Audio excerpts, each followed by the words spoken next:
The hush in the chapel was reverent, holy even. Millions around the world held their breath as Prince Harry, dressed in his military regalia, and Meghan Markle, radiant in a custom Givenchy gown, stood beneath the soaring arches of St. George's Chapel. It was May 19, 2018. The world was witnessing what many believed to be the modern fairy tale, the bold, red-headed prince marrying the American actress who had defied every royal convention.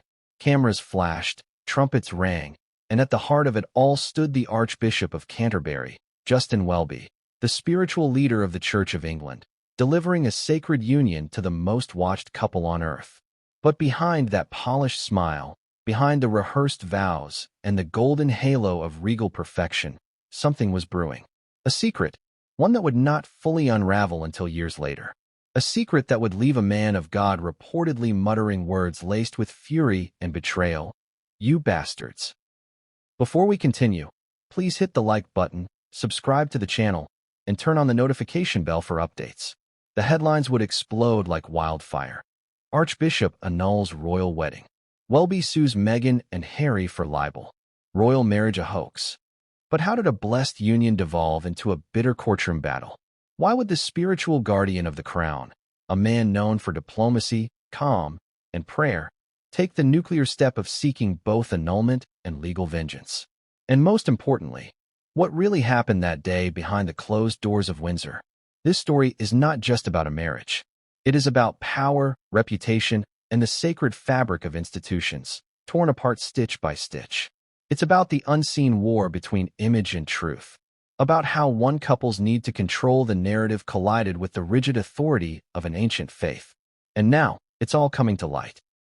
To understand the storm brewing between Archbishop Justin Welby and the Sussexes, we must first rewind the clock, not just to the ceremony itself, but to what led up to that historic moment. Because the ceremony seen on television, witnessed by billions, may not have been the couple's first. In fact, according to Meghan Markle's own words, it wasn't even real. In her now infamous interview with Oprah Winfrey in 2021, Meghan claimed that she and Harry were actually married 3 days before the televised royal wedding, in their backyard, in a private ceremony with only the Archbishop present. "No one knows that," she said. "We called the Archbishop and just said, look, this spectacle is for the world, but we want our union between us." She smiled with conviction, sincerity dancing in her eyes. Harry nodded beside her. The world was stunned. If the actual wedding wasn't real, what was it? A show? A royal PR stunt? And more importantly, what did that mean for the legal and religious validity of the union? At first, the comments were dismissed as a romantic exaggeration, just another celebrity couple trying to reclaim a moment of intimacy in an over-publicized life. But then came the pushback. Quietly, but with growing momentum, church officials began whispering. The statement was not just incorrect, it was blasphemous. In the Anglican Church, there are strict requirements for a legal and holy matrimony. There must be 2 witnesses. There must be a public declaration. The venue must be authorized. And the ceremony must be properly recorded. None of those criteria were met in the alleged backyard wedding. Eventually, the Archbishop himself would be forced to respond. "The legal wedding was on the Saturday," he said bluntly. "I signed the wedding certificate.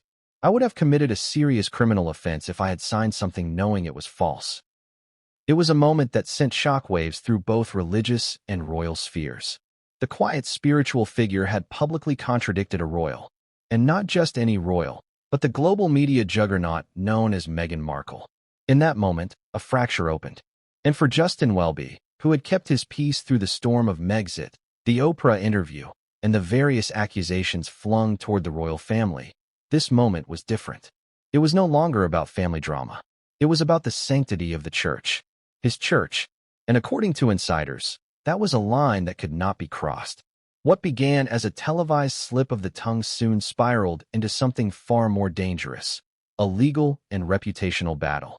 The Archbishop of Canterbury, backed by high-ranking officials within the Church of England, began building a case. Libel, they claimed. Meghan's words had damaged the integrity of the church. And worse, they cast the Archbishop himself as complicit in a fabricated event. But why now? Why wait nearly 3 years after the Oprah interview to strike? And why pursue not just a lawsuit, But the nuclear option, annulment? Some say it was about timing. With King Charles now at the helm, and the Church facing increasing scrutiny for its relevance in modern Britain, restoring credibility was paramount. Others argue it was personal, a final straw after years of carefully tolerated provocations from the Sussex camp. But there is also a more sinister possibility. What if this isn't just about truth and tradition, but revenge? In private, sources close to Welby describe a man who has grown increasingly disillusioned with the modern royal machine, a man who felt manipulated into participating in a global spectacle that ultimately humiliated him. One insider recalls, he felt used. That's the word he kept repeating, used. And when Meghan publicly declared a secret wedding, essentially reducing the televised ceremony to theater, it wasn't just a personal betrayal. It was a public shaming of his role, his church, and his integrity. Some speculate that Welby reached a breaking point after a series of private appeals to the Sussexes were ignored.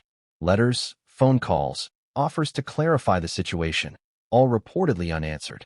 Others say it was a matter of precedent. If the church allowed this lie to stand, it would open the floodgates for every disgruntled celebrity couple to rewrite their own marriage story at the church's expense.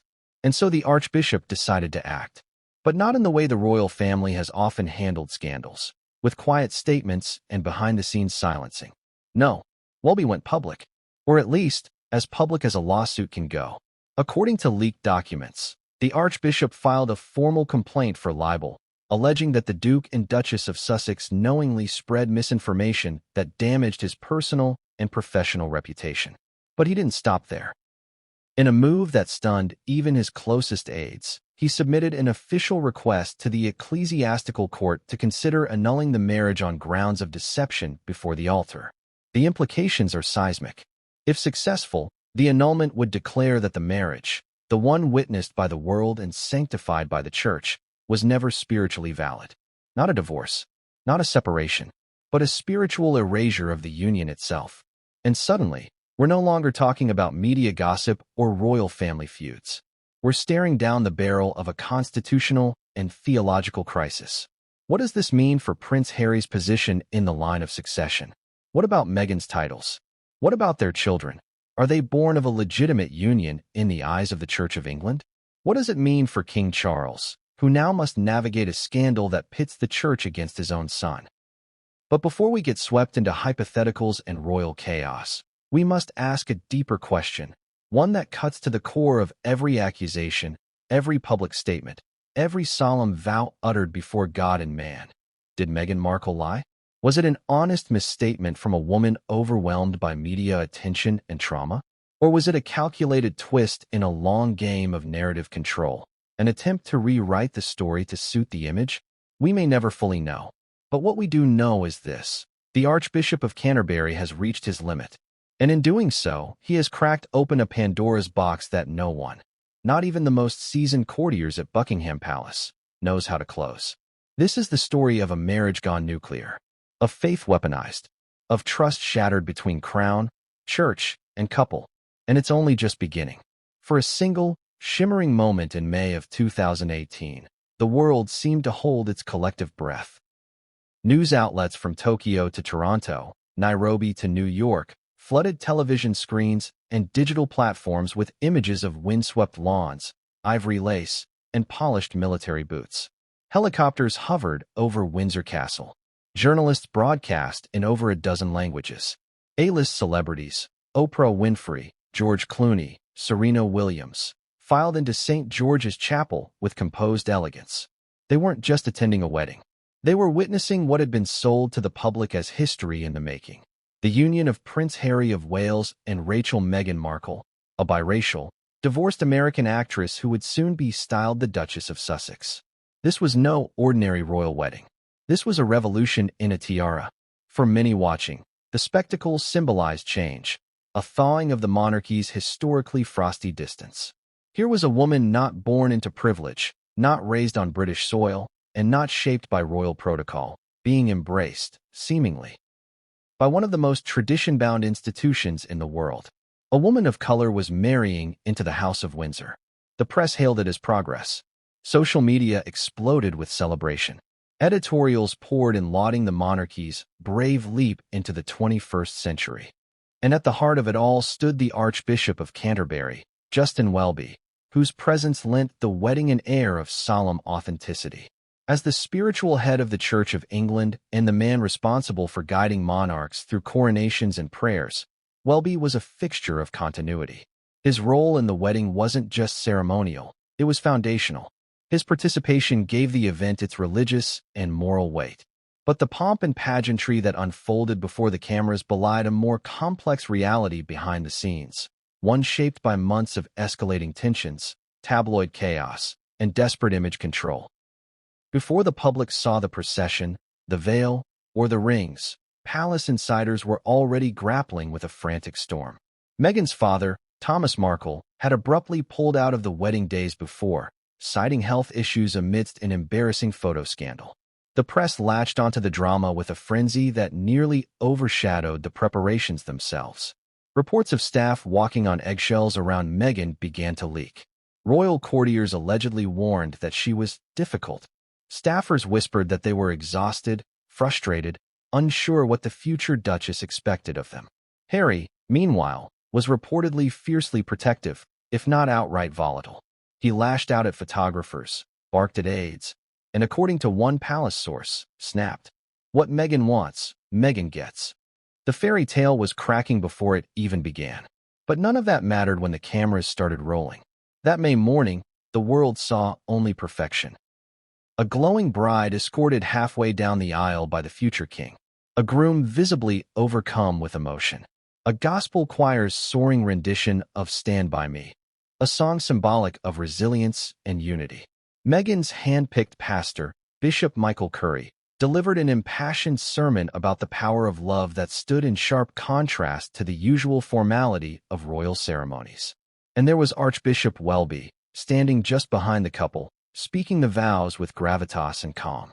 His words cemented the union in the eyes of the Church, the crown, and the world.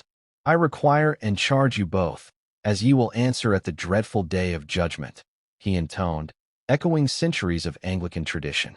If either of you know any impediment why ye may not be lawfully joined together in matrimony, ye do now confess it.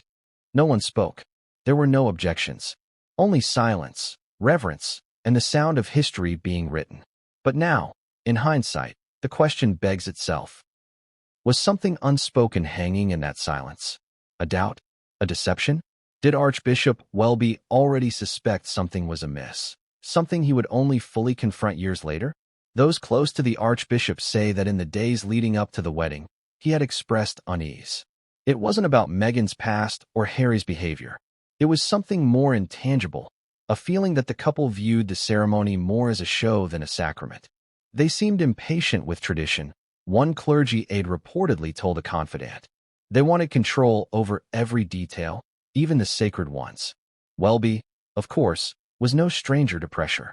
He had overseen countless ceremonies, worked with heads of state, and been tested by scandal and doctrine alike. But there was something uniquely complex about this union. He wasn't just dealing with two individuals. He was dealing with a global brand.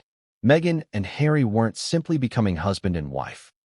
They were stepping into roles that would be dissected, monetized, idolized, and weaponized by the press, by fans, and by critics alike. And therein lay the tension. Because despite all the affection shown between them, the stolen glances, the gentle hand-holding, the tender kiss on the chapel steps, there were already signs that this marriage was not being treated with the same spiritual gravity that Welby expected. Some senior church officials reportedly balked at the couple's decision to alter parts of the liturgy, pushing for language that felt more modern and less patriarchal.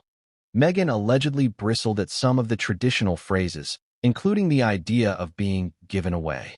The church eventually compromised, as it often does when royal ceremonies require adaptation, but those inside the chapel say the negotiations were tense.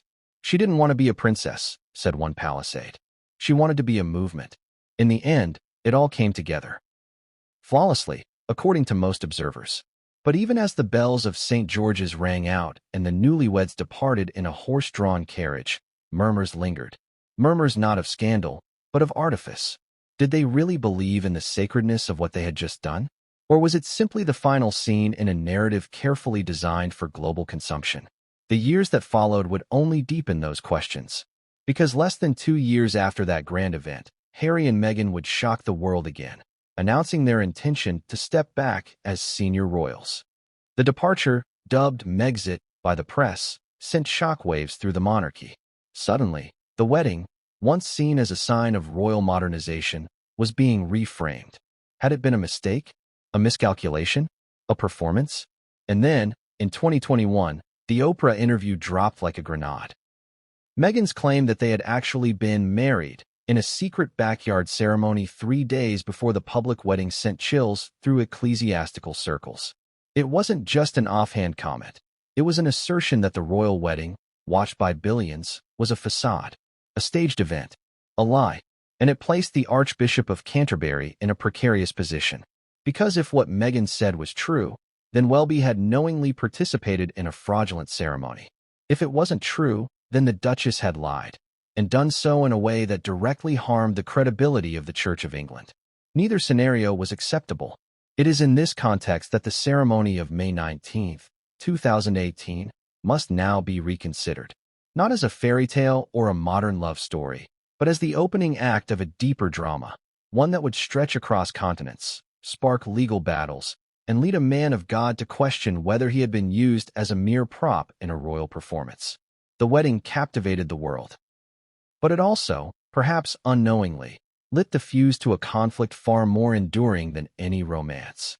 A conflict between sacred truth and curated image. And now, with the Archbishop's shocking decision to seek annulment and legal redress, the final veil has been lifted. The ceremony that once symbolized hope and inclusion is being dissected not by fashion critics or royal watchers, but by lawyers, theologians, and a global public hungry for truth. The question now is no longer, was it a beautiful wedding? Was it even real? Long before he was thrust into the center of a royal crisis, Justin Welby had carved a reputation for quiet devotion, moral steadiness, and measured diplomacy. Appointed as the 105th Archbishop of Canterbury in 2013, he came into office not with fanfare, but with a deep sense of pastoral mission. A former oil executive turned clergyman, Welby had witnessed the complexities of corporate power and personal failure before answering a higher calling. He brought that same grounded perspective to the Church of England, overseeing it with a mix of pragmatism and faith. His duty was not political. It was spiritual. He was the senior bishop of the Church of England, the symbolic head of the worldwide Anglican Communion, and a moral compass for both lay people and leaders alike. He advised monarchs, met with global religious figures, and offered guidance in times of national mourning and celebration. His authority did not lie in edicts or enforcement, but in moral clarity. And most of all, he was the guardian of one of the most sacred sacraments the Church holds dear, marriage. In Anglican theology, marriage is not a casual contract or symbolic gesture. It is a covenant, a binding union sanctified in the eyes of God, a sacred vow exchanged not just between two people, but witnessed by the community and blessed by the Church. The role of the Archbishop in this process, particularly when the ceremony involves a member of the royal family, is not simply administrative. It is spiritual and deeply symbolic. He is, in essence, the vessel through which divine blessing is called upon the couple. For Welby, agreeing to officiate the wedding of Prince Harry and Meghan Markle meant more than participating in a historic moment. It was a solemn act of faith, trust, and spiritual leadership.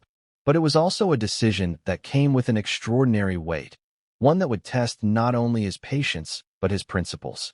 The Church of England, while rooted in tradition, is no stranger to adaptation.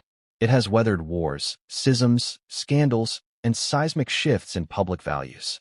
Still, no royal wedding is approached casually, especially not when it involves an American divorcee, an increasingly outspoken prince, and a whirlwind media storm that had already begun reshaping public perceptions of the monarchy. Privately, the Archbishop had concerns from the beginning, not about Meghan's race or background. He had always championed inclusion and diversity within the Church, nor about Harry's reputation, which, though checkered with rebellious behavior in youth, had matured in recent years through his military service and charitable work. His apprehension lay elsewhere. in the way the entire affair was being handled. According to sources familiar with the inner workings of Lambeth Palace, Welby was deeply uncomfortable with the atmosphere surrounding the wedding. There was immense pressure, not just from the palace, but from PR teams, legal advisors, and media handlers, all of whom were determined to make the event the most visually perfect culturally. Every detail became a battleground. Who would walk Meghan down the aisle, how long the ceremony should be, which liturgical elements to include, and even how the Archbishop's own words should be delivered. Traditional phrases like man and wife were debated, along with other theological language that some deemed too patriarchal or outdated. Welby stood firm on core doctrine, but there was an unmistakable sense that the ceremony was being managed less like a sacrament and more like a television production. In private conversations, some clergy expressed frustration. "This isn't how the church does things," one source reportedly confided. "It's not a brand launch. It's a holy union." Welby, ever the diplomat, tried to strike a balance. He wanted to honor the couple's wishes without compromising the spiritual integrity of the rite.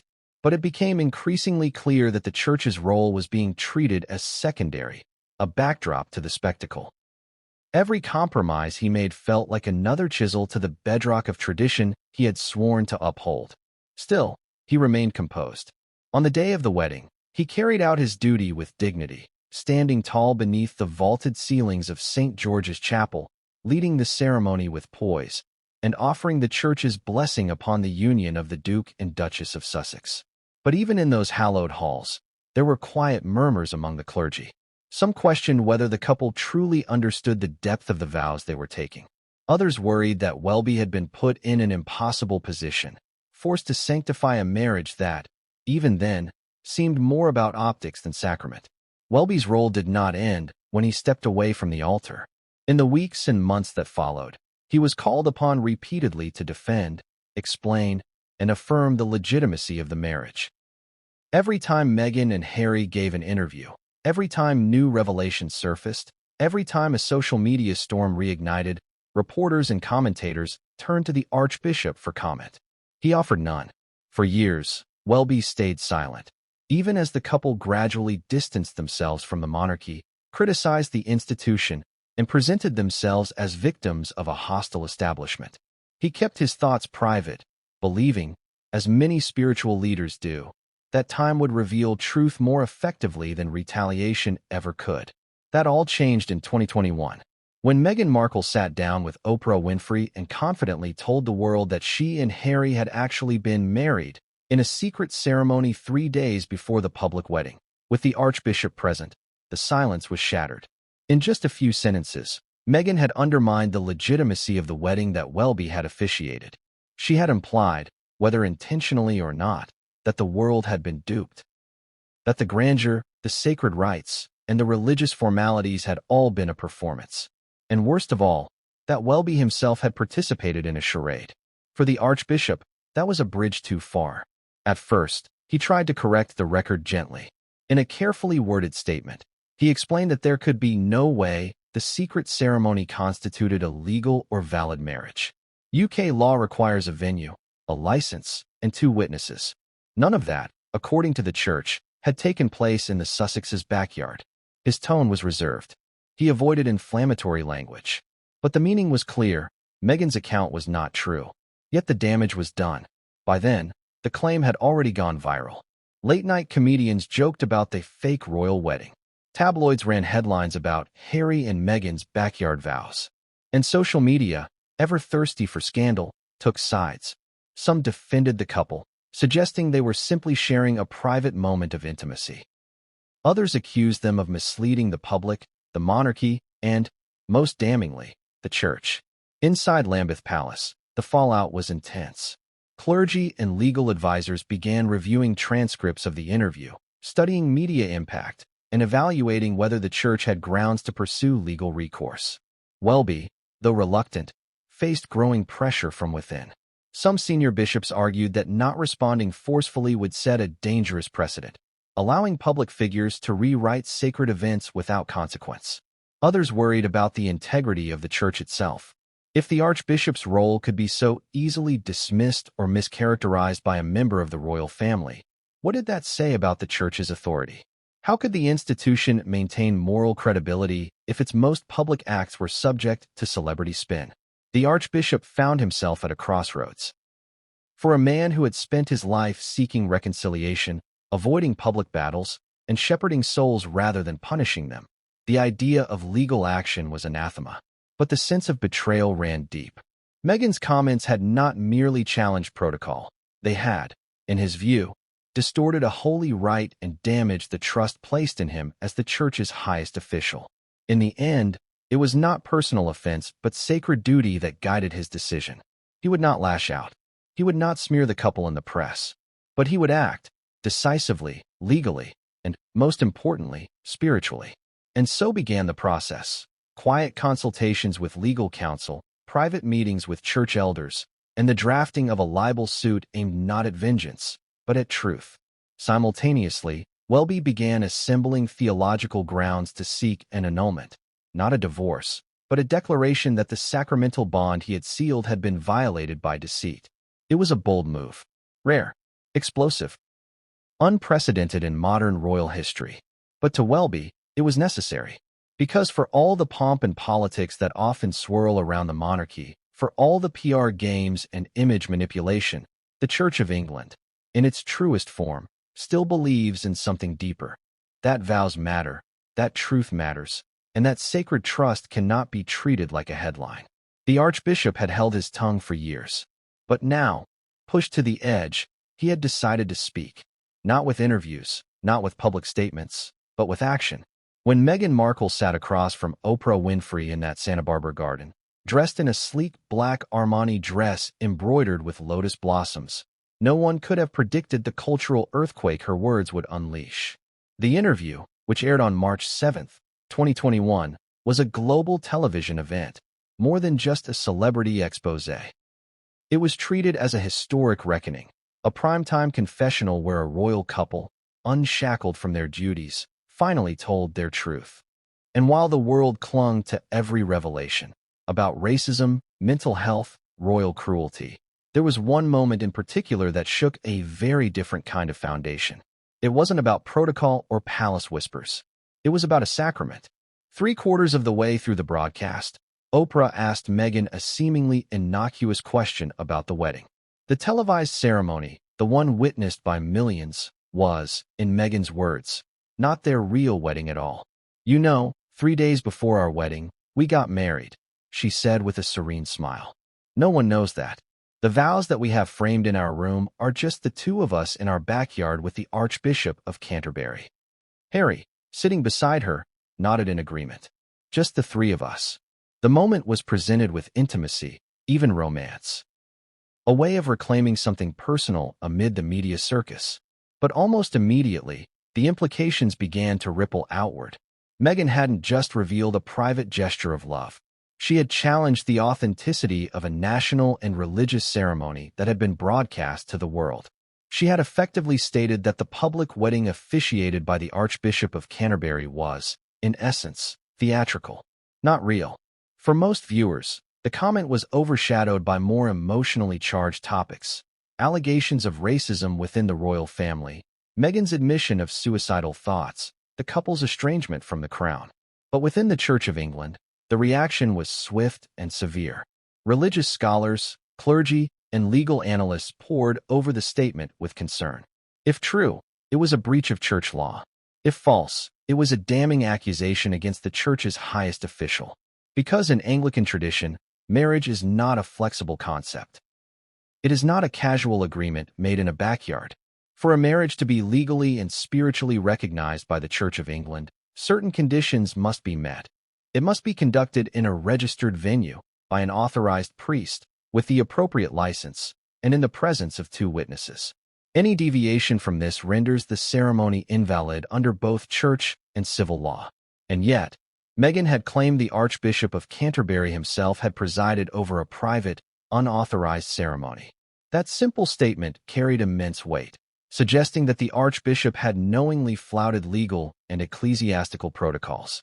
It called into question not only his professional integrity, but also his adherence to the very faith he was entrusted to uphold. The backlash began almost immediately. Legal experts went on record challenging the feasibility of such a wedding. "It's not possible," one former registrar told The Times. "It would not be legally recognized. It simply wouldn't count." Theologians echoed the sentiment. "The Church does not perform secret weddings," one scholar remarked. What was described was a personal vow exchange, not a sacrament. And so, pressure mounted on Justin Welby to respond. At first, he remained silent, as was his habit during controversies involving the royal family. But as headlines swirled and speculation grew, the silence itself became damning. Eventually, he broke it, not with emotion, but with clarity. The legal wedding was on the Saturday. Welby told an Italian newspaper weeks later. "I signed the wedding certificate. I would have committed a serious criminal offense if I had signed something that was not true." The statement, short and firm, was a direct contradiction of Meghan's account. To some, it was a simple correction. To others, it was the first sign of something deeper, an emerging battle not between individuals, but between institutions. Because Meghan's statement had not simply cast doubt on a memory or event. It had publicly implicated the Church of England in a possible deception, and that raised questions that reached far beyond tabloid gossip. If Meghan's statement was inaccurate, had she lied? If it was true, had the Archbishop broken the law? There was no middle ground that didn't involve damage. Within legal circles, whispers of libel began to surface. Libel, under English law, occurs when a person makes a false statement that damages the reputation of another. In this case, Meghan's words had led many to believe that Welby had performed an illegitimate ceremony, potentially violating both civil and ecclesiastical regulations. Though she had not spoken with malice, there was no venom in her voice, only nostalgia. The law does not require malice to establish harm. Damage is damage. And reputational damage to the Archbishop of Canterbury, an international figure and moral leader, was not a minor thing. Privately, church officials convened. Advisors drafted legal opinions. Clergy voiced concerns. Some argued for restraint, warning that any legal response would escalate the matter and drag the church into a public brawl with the Sussexes. Others insisted that inaction would set a dangerous precedent, suggesting that the church could be casually misrepresented without consequence. Welby himself, according to those close to him, was deeply conflicted. He had no desire for a public feud. He understood the emotional weight of what Meghan had gone through, the traumas she had described, the pressures she and Harry had faced. But there was also the matter of truth. A vow had been taken, a ceremony had been conducted, and his role in that sacred moment had been called into question. In the months following the interview, the fallout continued to build. Social media reignited. Critics accused Meghan of dishonesty, while defenders insisted she had merely been expressing how she felt. That the backyard moment was symbolically more real than the grand affair. But this wasn't just about feelings. This was about the public record. For Welby, it wasn't enough to clarify the truth in passing. The damage had already been done. His name had been attached to a version of events that, legally and theologically, could not have occurred. And worse still, he had been portrayed as complicit in misleading billions of people who had trusted the ceremony's sanctity. As legal analysts weighed in, the debate became more than just theological. It became legal, institutional, and reputational. Could the Archbishop sue a duchess? Could a religious figure seek legal redress for spiritual damage? It had happened before, though rarely. But the magnitude of this case made it unprecedented. Eventually, the church filed its first formal inquiry into the matter.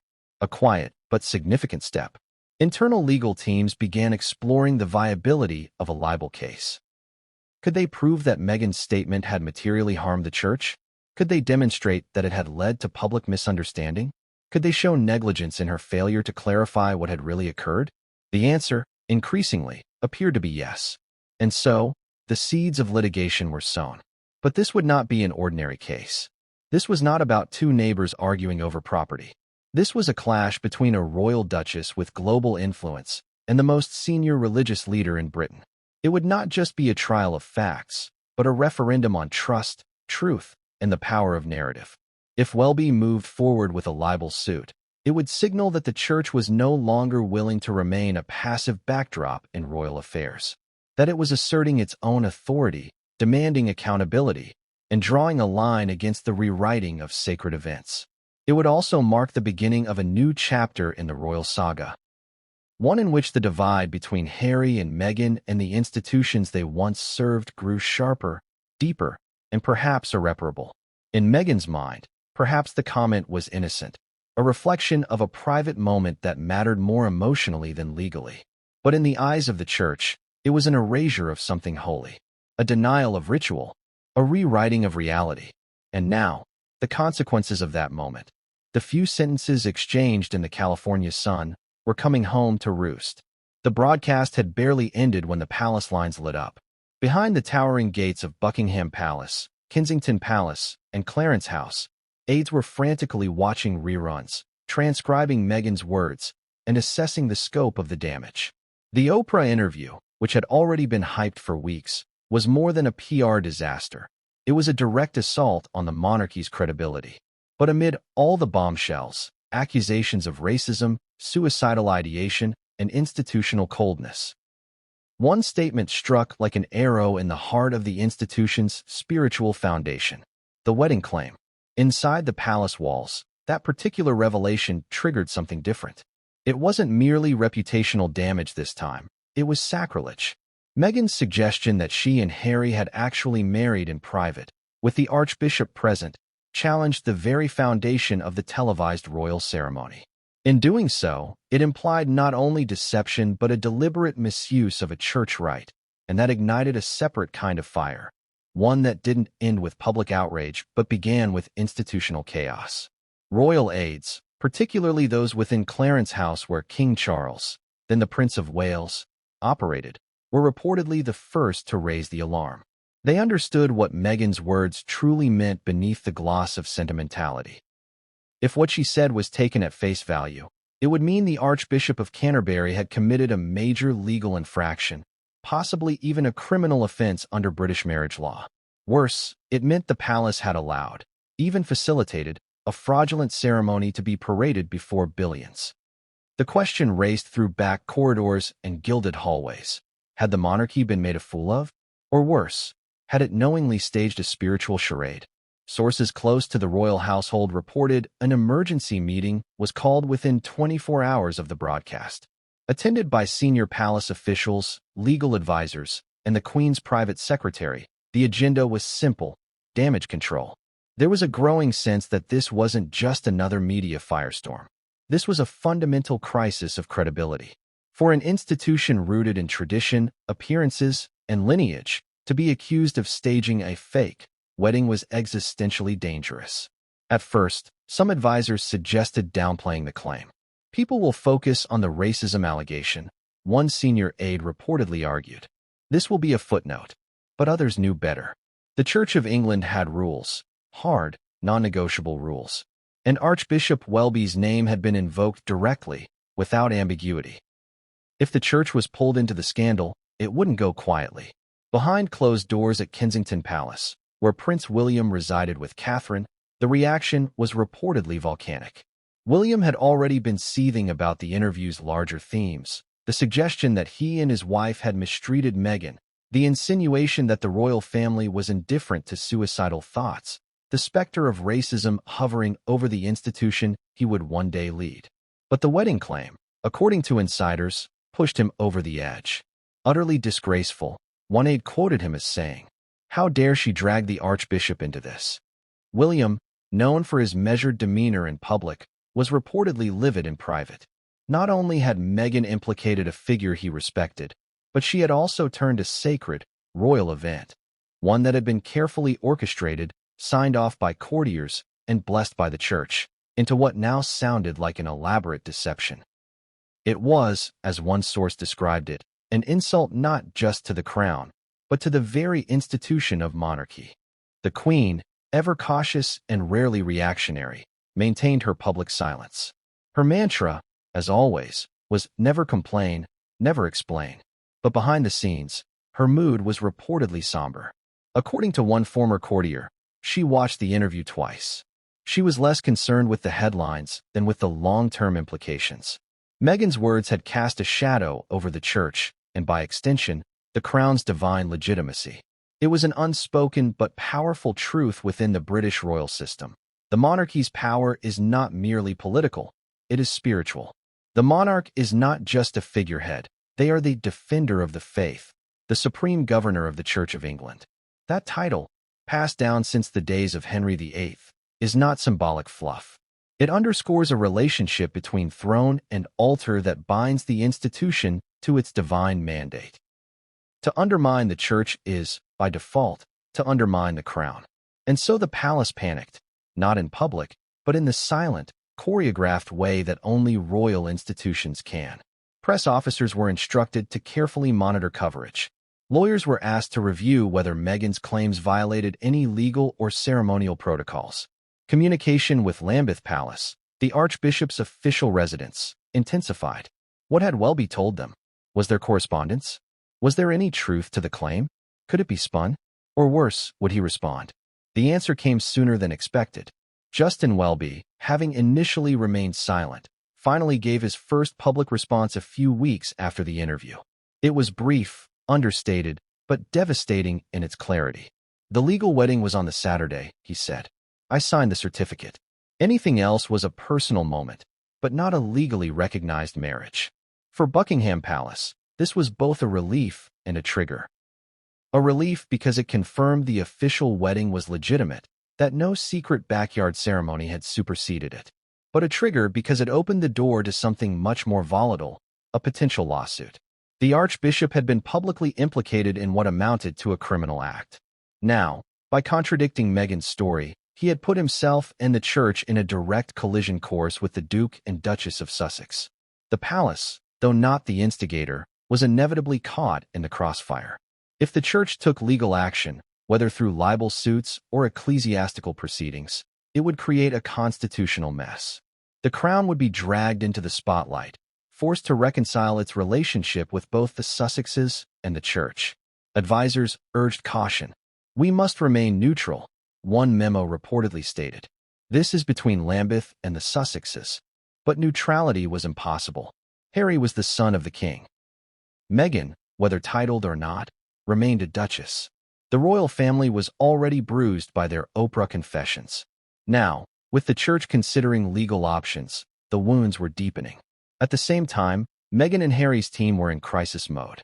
Their version of the wedding had been fact-checked, disputed, and now officially contradicted by the very figure they had invoked as witness.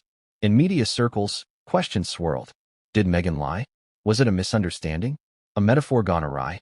Her defenders insisted she had spoken from emotion, not malice. She wasn't claiming it was legal, one anonymous friend said to the press. She was describing a private vow exchange, a personal moment. But the damage was done. By framing the moment as a marriage and naming the Archbishop, Meghan had crossed a line that couldn't be walked back without consequence. In the weeks that followed, palace staff reportedly began preparing for fallout scenarios. What would happen if the Archbishop sued? What if Meghan countered with claims of trauma, misinterpretation, or misrepresentation? Would the royal family be expected to testify? Would Harry? Could King Charles remain silent if his son was accused of misleading the church? As discussions intensified, the weight of centuries began pressing down on modern shoulders. This wasn't just about Harry and Meghan anymore. It was about the fragile bond between church and crown. A bond rooted in divine right and sacred tradition, now strained under the weight of media narratives, personal interpretations, and a single televised sentence that unraveled far more than anyone anticipated. And so, in drawing rooms, press offices, and shadowy corridors, the panic deepened. Not with loud voices or emergency statements, but with whispered calls, cautious strategy, and sleepless nights. The palace had survived wars, abdications, and divorces. But it had never faced a lawsuit from its own church over the question of whether a royal wedding had truly occurred. The silence, from that point forward, was not just strategic. It was fearful. As the palace struggled to contain the political and public relations fallout, another storm was rapidly brewing across the ecclesiastical corridors of the Church of England. Unlike the quiet panic behind royal walls, this one was laced with outrage, betrayal, and a determination to act. What began as a quiet correction from the Archbishop of Canterbury soon evolved into an internal firestorm, one that would rattle the foundations of the Anglican hierarchy and ignite a fierce theological and institutional debate.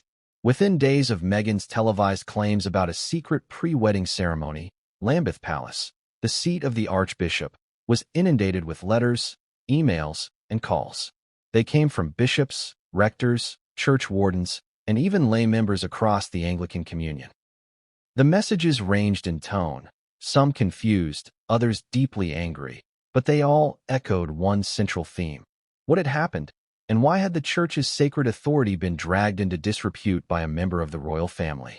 One bishop from the north of England reportedly wrote a scathing letter to Justin Welby directly, questioning how such a misleading narrative had been allowed to stand for even a single day.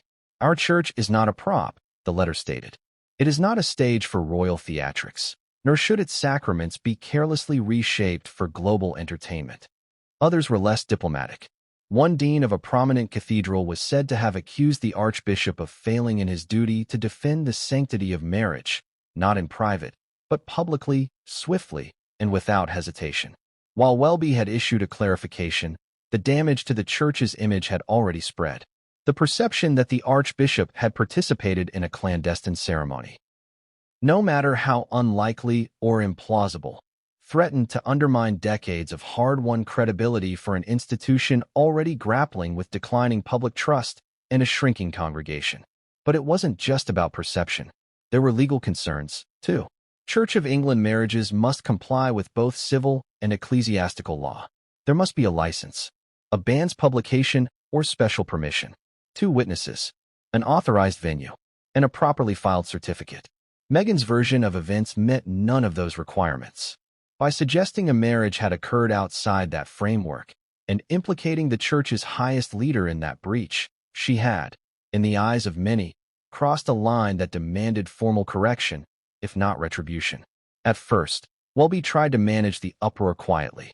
He reached out to a select few senior clergy, explaining that he had, indeed, only performed one legal marriage, the one witnessed by the world. Privately, he expressed frustration that the media had seized on a moment that he believed was more symbolic than factual. Yet the bishops were not satisfied. They wanted a stronger response, not just to defend Welby, but to defend the authority of the church itself. Meetings were held. Confidential memos were exchanged. Church legal advisors examined the statements made during the Oprah interview. While some argued that Meghan had merely spoken metaphorically, others insisted that the language she used, "We got married, and just the 3 of us with the archbishop," left little room for ambiguity. If left unchallenged, they said, it would appear the church condoned or participated in an unlawful marriage. The fury was especially sharp among traditionalists. Bishops from more conservative dioceses feared the precedent this might set. If a royal could claim they had married in secret and suggest the church had officiated it, what was to stop others from undermining the institution's authority in future? More progressive clergy, while less incensed, agreed that the issue required a more public response. The archbishop had to stand up not just for himself, but for the integrity of the church. Soon, more letters began arriving, not from within the UK, but from Anglican leaders abroad. Canada, Australia, Nigeria, and the United States all sent formal communiques expressing concern over the situation. Many of these leaders feared that the confusion would weaken their own ability to conduct weddings with authority.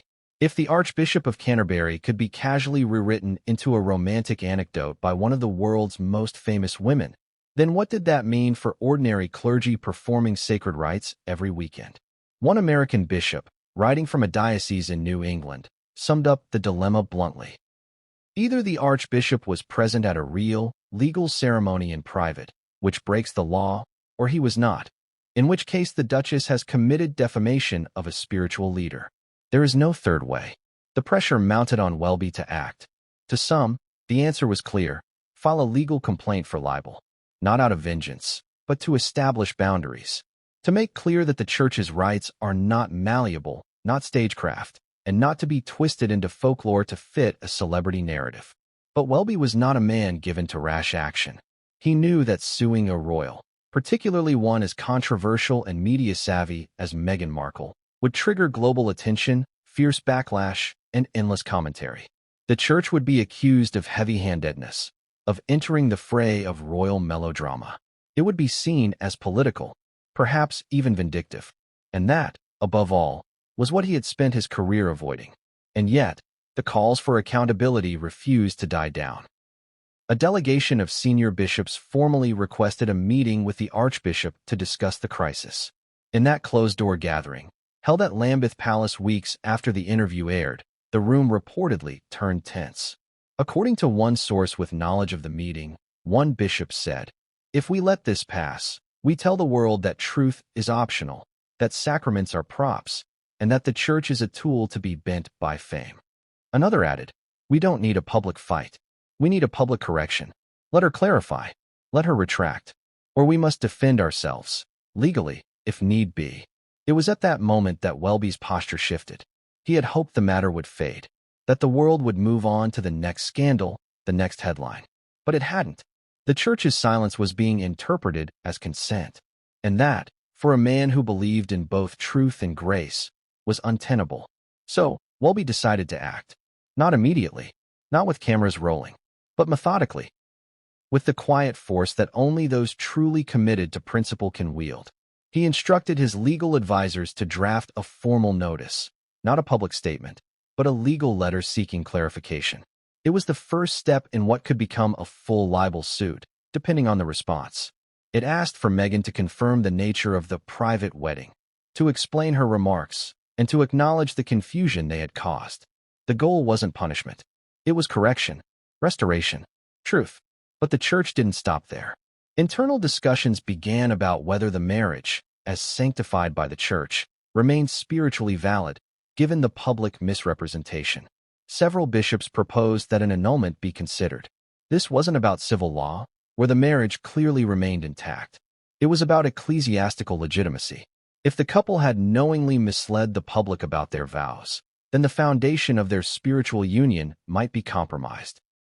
In rare cases, deception, even after the fact, could constitute grounds for annulment under church doctrine. And so the groundwork was laid, not for scandal, but for consequence. Behind the closed doors of vestries and council rooms, the fury turned to action. The church would no longer remain a backdrop. It would step forward, not with rage, but with resolve. It would defend the sanctity of its rites, the reputation of its leaders, and the truth of its tradition, even if it meant facing off against royalty in the courtroom. When Justin Welby finally made his decision, it was not with fanfare, not with a press conference, nor with angry denunciations in the pulpit. It came in the form of precise legal language, delivered through official correspondence, drafted with surgical precision and theological weight. The Archbishop of Canterbury, a man more accustomed to pastoral counsel and interfaith dialogue than legal confrontation, had authorized his legal team to proceed with a formal libel action against Meghan Markle. For many, it felt like the unthinkable, a spiritual leader suing a royal duchess. But to those within the inner circle of the Church of England, it was seen as long overdue, the inevitable culmination of months of restraint, misrepresentation, and theological violation. It was no longer about optics. It was about truth, credibility, and the right of a sacred institution not to be mischaracterized by powerful public figures. The lawsuit, though initially filed discreetly, sent ripples through the British legal and media landscape within hours of being leaked. The language was direct, unemotional, and firm. At its core, the Archbishop's legal team alleged that the Duchess of Sussex had made materially false statements in a global television broadcast that led to public misunderstanding about the legality and authenticity of a church-sanctioned royal wedding. These statements, the filing claimed, had caused reputational damage not only to the Archbishop himself, but to the Church of England at large. Specifically, the complaint pointed to Meghan's claim that she and Harry had been married in private 3 days before the official ceremony, with the Archbishop present. The lawsuit asserted that such a ceremony never occurred in a legally or ecclesiastically valid form, and that her use of the word married, especially while invoking the Archbishop's name, constituted a falsehood presented as fact, which directly undermined public trust in the Church and its leadership. From a legal perspective, it was an unusual but compelling case. In the UK, libel laws are among the strictest in the democratic world. The burden is largely on the defendant to prove that their statements were true, not on the plaintiff to prove they were false. That meant the onus now rested on Meghan to provide evidence. Not that she had a private vow exchange with Harry, but that it met the criteria to be considered a legally and religiously binding marriage. And that, as church experts had already concluded, was impossible. Even before the case reached the courts, it ignited a global media frenzy. Tabloids seized the story with glee. Morning shows debated the ethics of spiritual litigation. Legal scholars weighed in with nuanced analyses, some praising the Archbishop's courage, others lamenting what they saw as a dangerous entanglement of church and litigation. But perhaps most shocked was the Sussex camp. According to palace sources and leaked communications, Meghan was blindsided by the lawsuit. Her legal team initially dismissed it as posturing, assuming it would quietly be withdrawn under pressure. But as days passed and the church's counsel remained firm, the mood shifted. What began as disbelief turned to frustration, then panic. Prince Harry, reportedly, was furious. Not just at the church, but at the perceived betrayal by a man he had once respected. According to insiders, Harry personally contacted Lambeth Palace, demanding to speak with the Archbishop. He was denied. The church, by then, had entered litigation mode. Communications were being routed through lawyers. Personal appeals had no place in the process now. The strain on Harry and Meghan's inner circle deepened. Advisors warned them that the lawsuit was not a media stunt. It was a formal, evidence-based complaint with legal standing. It could not be ignored. A response would be required. Public clarification, legal defense, or settlement negotiations. All options now sat before the couple, none of them without consequence. And the consequences were many. First and foremost, the lawsuit created the very thing the church had tried to avoid for so long, an institutional conflict with the royal family. Though Meghan and Harry had formally stepped back from their roles, they remained prominent bearers of royal titles. The Duchess of Sussex, by legal definition, was still part of the monarchy, and the Archbishop of Canterbury, as the crown's spiritual head, was now taking her to court. Behind closed doors at Buckingham Palace, the Queen, though publicly silent, was reportedly aghast. She had endured many things in her reign, abdications, divorces, scandals, and tragedies, but never had one of her clergy declared war on one of her kin. She understood the implications all too well. The church's move, however justified, had fractured a delicate line that connected the divine right of monarchy to its spiritual legitimacy. Even more troubling were the broader cultural ramifications. The world was watching. For many outside Britain, the lawsuit was difficult to parse. A religious leader suing a duchess over wedding semantics seemed surreal, almost theatrical. But in the UK, where tradition and symbolism hold weight far beyond their appearance, the significance was undeniable. This wasn't about a misunderstanding. This was about who holds the power to define truth in the public square, the church or celebrity. As the lawsuit advanced through pretrial stages, more details began to emerge. Church legal advisors disclosed that they had reached out to the Sussexes privately before filing, requesting clarification and correction. They had hoped for a simple acknowledgement that the private wedding was merely a symbolic exchange of vows, not an official ceremony. But no such clarification came. Instead, Meghan's team released statements reaffirming her words as an emotional truth, insisting she had never meant to question the validity of the televised ceremony. This line, emotional truth, became a flashpoint. To Welby, and to many within the Anglican communion, truth was not subjective. Vows either occurred within the church's requirements or they did not. To accept that personal feeling could override objective ritual was, in their eyes, to abandon the very essence of sacrament. And that, ultimately, was the heart of the lawsuit. Not just the reputation of the Archbishop, but the defense of objective truth in a culture increasingly shaped by narrative and emotion. And then came the internal documents, private communications within the church, legal briefings, and emails that showed how seriously the matter had been taken from the start. These documents, leaked strategically to the press, painted a picture of a church caught between loyalty to tradition and the new pressures of modern media. They revealed that bishops had warned about the implications of Meghan's claims long before the lawsuit was filed, that Welby himself had agonized over the decision, that advisors had feared the damage could spiral out of control, and it had. The case also began to attract allies and enemies from surprising corners. Some conservative commentators praised the church for standing up against what they called celebrity revisionism. Others, especially in the United States, saw it as a punitive response to an outspoken woman of color challenging a predominantly white, patriarchal institution. The media turned the legal conflict into a symbolic culture war: tradition versus change, faith versus fame, institution versus individual. Yet through it all, Welby remained silent. His only public action was the lawsuit itself. No interviews, no opinion pieces, no Sunday sermons railing against the injustice. He had made his point not with rhetoric, but with legal precision. And that silence carried weight.